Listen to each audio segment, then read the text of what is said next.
Happy evening to all. இது உங்க life parables. இந்த தொகுப்புக்குள்ள நாம நுழையறதுக்கு முன்னாடி கொஞ்சம் கற்பனை செஞ்சு பாருங்க. ஊரே ஆழ்ந்த தூக்கத்துல இருக்கிற ஒரு அதிகாலை நேரம். லேசான வெளிச்சம் இப்பதான் அடிவானத்துல மெல்ல பரவுது. அந்த அமைதிக்கு நடுவுல பள்ளிவாசலோட நிழல் வெளிச்சத்துல ஒருத்தர் மட்டும் எழுந்து நடந்து போறாரு. பார்க்கவே ஒரு ஜிப்லி படத்துல வர்ற சீன் மாதிரி இருக்குல்ல. இந்த அபரிமிதமான அமைதிக்குள்ள உலகத்தையே மாத்தக்கூடிய ஒரு மாபெரும் சக்தி ஒழிஞ்சிருக்கு. அது என்ன சக்தி? வாங்க ஆழமா தேடி பாப்போம். இப்போ உங்ககிட்ட நான் ஒரு நேரடியான கேள்வி கேட்க போறேன். நாளைக்கு காலையில நீங்க எத்தனை மணிக்கு எழுந்திருக்க போறீங்க? ஏன் திடீர்னு இதை கேக்குறாருன்னு நினைக்க வேண்டாம். இது சாதாரண கேள்வி இல்ல, உங்க வாழ்க்கையே புரட்டி போட போற ஒரு ஆரம்ப புள்ளி. உங்களுக்குள்ள ஒரு உறுதியான முடிவு எடுத்துட்டு இப்பவே கமெண்ட்ல அதிகாலையில் எழுவேன் அப்படின்னு ஒரு வார்த்தை பதிவு செய்யுங்க பாப்போம். ஒரு ரொம்ப சுவாரஸ்யமான விஷயம் சொல்லட்டுமா? இந்த உலகத்தை ஆள்ற வெற்றியாளர்களா இருக்கட்டும், இல்ல ஆன்மீக வழிகாட்டிகளா இருக்கட்டும், இவங்க எல்லாருமே ஒரு விஷயத்துல ரொம்பவே ஒத்து போறாங்க. ஆப்பிள் சிஇஓ டிம் குக் காலையில சரியா 3:45க்கு எழுந்திருப்பாரு. ஓப்ரா வின்ஃப்ரி 6 மணிக்கு எழுதுறாங்க. நம்ம நபிகள் நாயகம் ஸல்லல்லாஹு அலைஹி வஸல்லம் அவர்கள் ஃபஜ்ர் நேரத்துல எழுந்திருக்கக்கூடியவங்க. இது வெறும் தற்செயல்னு நீங்க நினைக்கிறீங்களா? கண்டிப்பா கிடையாது.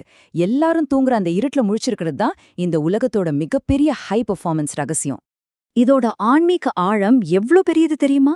யா அல்லாஹ், என் உம்மத்துக்கு அதிகாலை நேரத்துல பரக்கத் வழங்குவாயாக அப்படின்னு நபி ஸல்லல்லாஹு அலைஹி வஸல்லம் அவங்க நமக்காக துவா செஞ்சிருக்காங்க. கொஞ்சம் யோசிச்சு பாருங்க. அதிகாலை நேரத்துல பரக்கத்ங்கிற அல்லாவின் பேரருள் கொட்டி கிடக்கு. ஆனா துரதிர்ஷ்டவசமா தூக்கத்துல இருக்கிற இந்த உலகம் அந்த மாபெரும் பாக்கியத்தை தினமும் கோட்டை விட்டுட்டு இருக்கு. அதிகாலையோட மதிப்பு நம்ம கற்பனைக்கும் அப்பாற்பட்டதுங்க. சஹீஹ் முஸ்லிம் ஹதீத்ல வர்ற மாதிரி ஃபஜ்ருடைய அந்த 2 ரக்கத் சுன்னத் இந்த உலகம் அப்புறம் இதுல உள்ள எல்லாத்தையும் விட ரொம்ப ரொம்ப சிறந்தது. அதே மாதிரி ஃபஜ்ர்ல இருந்து சூரியன் உதிக்கிற வரைக்கும் திக்ரு செஞ்சுட்டு தொழுதா முழுமையான ஹஜ் மற்றும் உம்ராவோட நன்மை கிடைக்கும்னு திருமிதி ஹதீஸ் சொல்லுது. இரவு நேர வானவர்களும் பகல் நேர வானவர்களும் ஒன்னா சந்திக்கிற சாட்சியான நேரம் இது. இப்படிப்பட்ட ஒரு நேரத்தை தூக்கத்துல தொலைக்கிறது ஒட்டுமொத்த உலகத்தையே இழக்கிறதுக்கு சமம்னு ஒரு வழிகாட்டியா நான் உங்களுக்கு அன்பா ஞாபகப்படுத்த விரும்புறேன். இந்த வார்த்தைகளோட ஆழத்தை கொஞ்சம் ஃபீல் பண்ணி பாருங்களேன். இரவோட கடைசி 3ல ஒரு பகுதியில இந்த அகிலத்தையே படைச்ச இறைவன் கீழ்வானத்துக்கு வந்து யார் என்ன அழைக்கிறாங்களோ அவங்களுக்கு நான் பதில் தருவேன், யார் பாவ மன்னிப்பு கேட்கறாங்களோ அவங்கள மன்னிப்பேன்னு சொல்றான். ஆனா அந்த பிரபஞ்சத்தோட அழைப்பு வரும்போது நாம என்ன செஞ்சுட்டு இருக்கோம்? நல்லா தூங்கிட்டு இருக்கோம். இது நாம ஒவ்வொருத்தரும் ஆழமா சிந்திக்க வேண்டிய ஒரு விஷயம் இல்லையா? சரி, இப்போ ஆன்மீகத்திலிருந்து கொஞ்சம் அறிவியலுக்கு வருவோம். இது எப்படி மேட்ச் ஆகுதுன்னு பாருங்க. அதிகாலையில நம்ம மூளையில இருக்கிற ப்ரீ ஃப்ரண்டல் கார்டெக்ஸ் அப்படிங்கிற பகுதி அதோட உச்சக்கட்ட செயல்திறனில இருக்குமா. டாக்டர் ராய் பவுமைஸ்டரோட ரிசர்ச் என்ன சொல்லுதுன்னா, நம்மளோட வில் பவர், அதாவது மன உறுதி, ஒரு தசை மாதிரி. அது அதிகாலையில தான் ரொம்ப ஸ்ட்ராங்கா பவர்ஃபுல்லா இருக்கும்.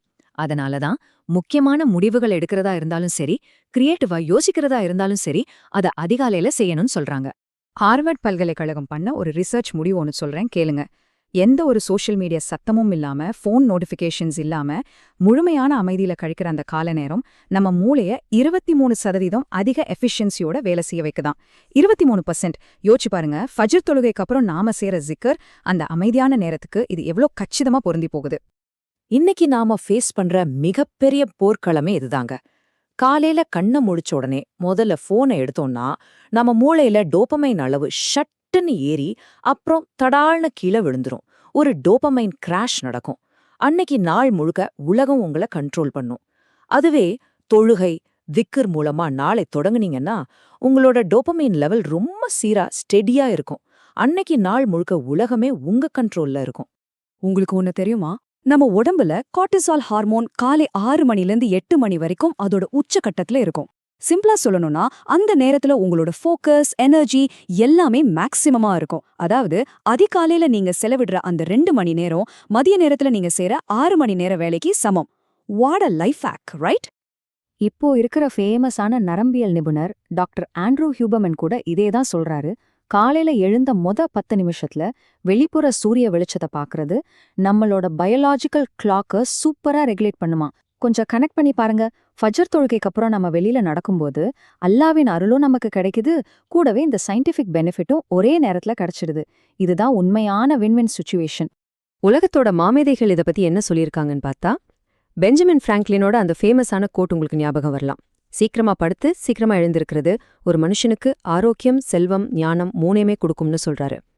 நம்ம திருவள்ளுவர் கூட அதிகாலை எழுவோன் எல்லாவற்றிலும் முன்னேறுவான்னு சொல்லியிருக்காரு. ராபின் சர்மா சொல்ற மாதிரி உங்க காலையை நீங்க ஜெயிச்சிட்டீங்கன்னா உங்க வாழ்க்கையை நீங்க ஜெயிச்சிடுவீங்க. கார்ல் யூங் சொன்ன ஒரு ஆழமான விஷயம் மனசுல அப்படியே நிக்குது. தனிமையில தன்னை சந்திக்காதவன் வாழ்நாள் முழுக்க அலைஞ்சு திரிவான்னு சொல்றாரு. அதிகாலையோட அந்த மௌனமான நேரம்தாங்க நீங்க உங்களோடவே பேசிக்கிறதுக்கான பெஸ்ட் டைம். நான் யார், என் வாழ்க்கையோட நோக்கம் என்னன்னு உலகத்தோட சத்தங்கள் உங்களை டிஸ்டர்ப் பண்றதுக்கு முன்னாடி அமைதியா உட்கார்ந்து சிந்திக்க வேண்டிய நேரம் இது. ஆனா நம்ம அடிக்கடி பண்ற ஒரு பெரிய மிஸ்டேக் என்ன தெரியுமா? தள்ளி போடுறது. சரி, நாளையிலிருந்து எழுந்திருப்போன்னு நினைக்கிறது தான் தோல்வியோட முதல் படி. இப்னு உமர் அலி அவங்க அழகா சொல்லிருக்காங்க, காலை அடைஞ்சா மாலை வரைக்கும் வாழ்வோன்னு எதிர்பார்க்காதேன்னு. உண்மைதாங்க, நாளைக்கு அப்படிங்கிறது யாருக்கும் நிச்சயம் இல்லாத ஒண்ணு. அதிகாலையில அந்த போர்வையை தள்ளிட்டு படுக்கையை விட்டு எந்திரிக்கிறோம் பாருங்க, அதுதான் செல்ஃப் டிசிப்ளின்கான முதல் பயிற்சி. சரி, ஓகே, இதெல்லாம் சூப்பர். ஆனா இது எப்படி பிராக்டிக்கலா பண்றதுன்னு கேக்குறீங்களா? ஒரு சிறப்பான காலை உண்மையிலேயே முந்தின நாள் நைட்ல இருந்தே தொடங்கிடுது. இதுக்கான ஒரு நைட்லி ப்ளூ பிரிண்ட் சொல்றேன், நோட் பண்ணிக்கோங்க. ஸ்டெப் 1, கரெக்டா நைட் 10 மணிக்கு தூங்க போயிடுங்க. ஸ்டெப் 2, பெட்ரூம்குள்ள மொபைல் போனுக்கு நோ என்ட்ரி. ஸ்டெப் 3, காலையில கண்டிப்பா எழுந்திரிப்போங்கிற அந்த உறுதியான எண்ணத்தோட தூங்குறதுக்கான துவாவை ஓதிட்டு தூங்குங்க. இது நம்ம உடம்போட அந்த 90 நிமிட ஸ்லீப் சைக்கிளை கரெக்டா மெயின்டைன் பண்ண ரொம்பவே ஹெல்ப் பண்ணும். அடுத்ததா விடியற்காலை வந்ததும் நம்மளோட அந்த சேக்ரெட் மார்னிங் அவேக்கனிங் ஸ்டார்ட் ஆகுது. இதுல ரொம்ப முக்கியமான ரூல் என்னன்னா, ஒரே ஒரு அலாரம் மட்டும்தான் வைக்கணும். ஸ்னூஸ் பட்டனை பக்கம் போகவே கூடாது. உடனே எழுந்து வுழு செஞ்சுட்டு ஃபஜ்ர் தொழுவுங்க. அதுக்கப்புறம் ஒரு 10 நிமிஷத்துக்கு முழுமையான அமைதியில உட்கார்ந்து திக்ர் செய்யுங்க. அந்த அமைதி உங்க மனசுக்கு கொடுக்கிற தெளிவு இருக்கே, அத வார்த்தையால சொல்லவே முடியாது. இதெல்லாம் முடிஞ்சதும் உங்களோட பெர்ஃபார்மன்ஸை நெக்ஸ்ட் லெவலுக்கு கொண்டு போறதுக்கான ஒரு பெர்ஃபெக்ட் ரொட்டீன் இதுதான். முதல்ல ஒரே பக்கங்கள் குரான் படிங்க. அப்புறம் உங்களுக்கான காலை துவாவை செய்யுங்க. அப்படியே வெளியில போய் ஒரு 20 நிமிஷம் ரிலாக்ஸ்டா வாக்கிங் போயிட்டு வாங்க. வந்து ஒரு 15 நிமிஷம் ஏதாவது நல்ல புத்தகம் படிங்க. இதெல்லாம் முடிச்ச பிறகு இப்போ மட்டுமே உங்களோட மொபைல் போனை கையில எடுங்க. இந்த ஆர்டர்ல நீங்க பண்ணும்போது உலகத்தோட குப்பைகளை உள்ள விடுறதுக்கு முன்னாடியே உங்க மூளையோட நியூரோ கெமிஸ்ட்ரியை நீங்க சூப்பரா டியூன் பண்ணிடுவீங்க. இப்போ கொஞ்ச நேரம் உங்க கண்களை மெதுவா மூடிக்கோங்க. நாளைக்கு காலையில அல்லாஹ் உங்கள மறுபடியும் உயிர்ப்பிச்சு எழுப்புறான். அந்த விடியற் காலை அமைதியில உலகமே ஆழ்ந்த தூக்கத்தில் இருக்கும்போது நீங்க மட்டும் முழிச்சிருந்து அவங்கிட்ட பேசுறீங்க. இந்த உலகத்தால உங்களுக்கு தர முடியாத மாபெரும் அமைதியையும் வெற்றிக்கான அடித்தளத்தையும் அந்த அதிகாலையில நீங்க முழுமையா வாங்கிக்கிறீங்கன்னு மனசார நம்புங்க. நாளையிலிருந்து இந்த ரூட்டீனை நீங்க ஸ்டார்ட் பண்ண போறீங்களா? உங்க உறுதி எனக்கு தெரியப்படுத்துங்க. கமெண்ட்ல ஆமா அப்படின்னு பதிவிடுங்க. அந்த சிறப்பான நாள் கண்டிப்பா வரும், இன்ஷா அல்லாஹ். ஆரம்பத்துல கொஞ்சம் கஷ்டமா இருக்கலாம், தடைகள் வரலாம். ஆனா தாங்கு, நம்பு, தொடர்ந்து முன் செல். இந்த வீடியோவில் நீங்கள் கேட்ட பாடத்தை வாழ்வில் எப்படி கொண்டு வருவது என்று இன்று இரவே சிந்தியுங்கள். உங்களை நேசிக்கும் அடுத்த வீடியோவில் சந்திக்கிறேன். மூனா, is your life parables. Thank you.